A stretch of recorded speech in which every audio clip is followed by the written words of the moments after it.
Hi everyone, Dr. Nancy here, and I am building a new hugel. So I just wanted to show everyone. So I start with the branches on the bottom. A lot of people will dig out the grass and dig into the earth, but I really don't want to do that too much because I, for a lot of reasons, but mostly because A, it takes a lot of time. B, this is all very possibly toxic underground, so I want to really kind of keep things above ground as much as possible for right now. I don't want things transferring up so easily. I'd rather things transfer down.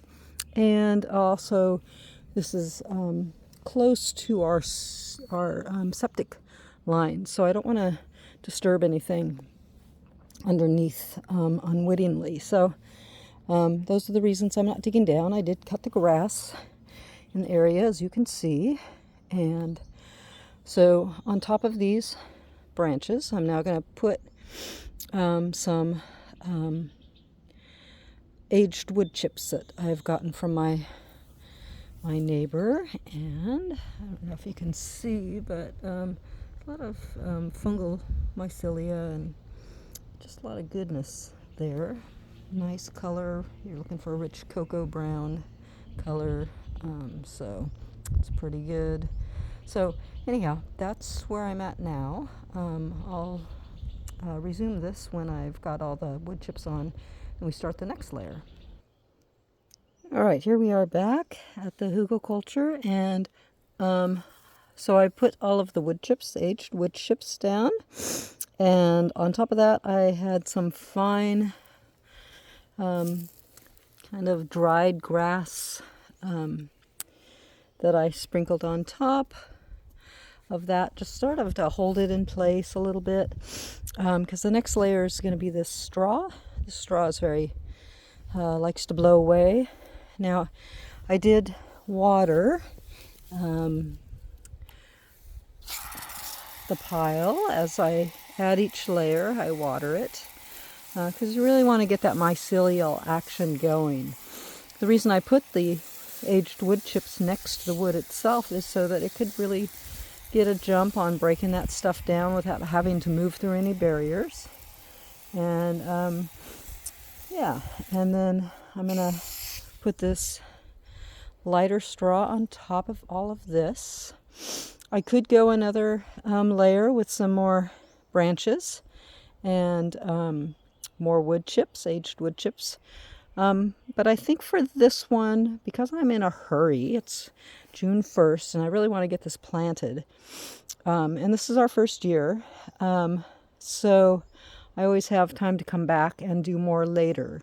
So I think for right now, I'm going to do just the one layer of everything and then just put on I have some 4-way garden soil that I bought at the local garden store here. And yeah, and then I'll plant my herbs.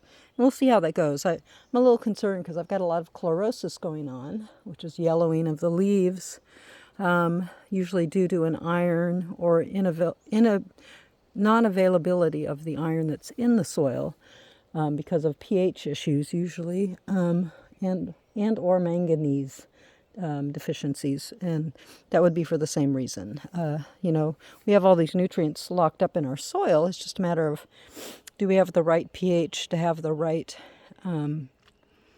bacteria in there with the right enzymes to release that iron to our plants.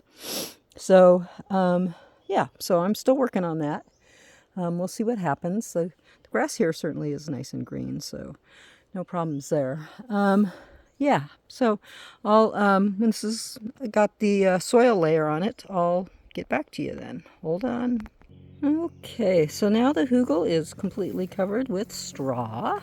Nice thing about the straw is that you can use it to shape your hugel a little bit. So I wanted mine a little rounder. It was sort of in a oblong. It's still in an oblong shape, but it gives a little more roundness to the whole thing. So yeah, so we've covered it with straw. I've wetted it down again, and The next layer will be the garden soil. Now, you, like I said, you could do a whole nother layer of branches and aged bark and then straw again before you top it off. But I'm eager to get my plants in the ground because it's June 1st, and I've got a bunch of herbs in little pots that need a home. So I'm hoping to get them in the home today. I'll get back to you in a second when I get all the soil on.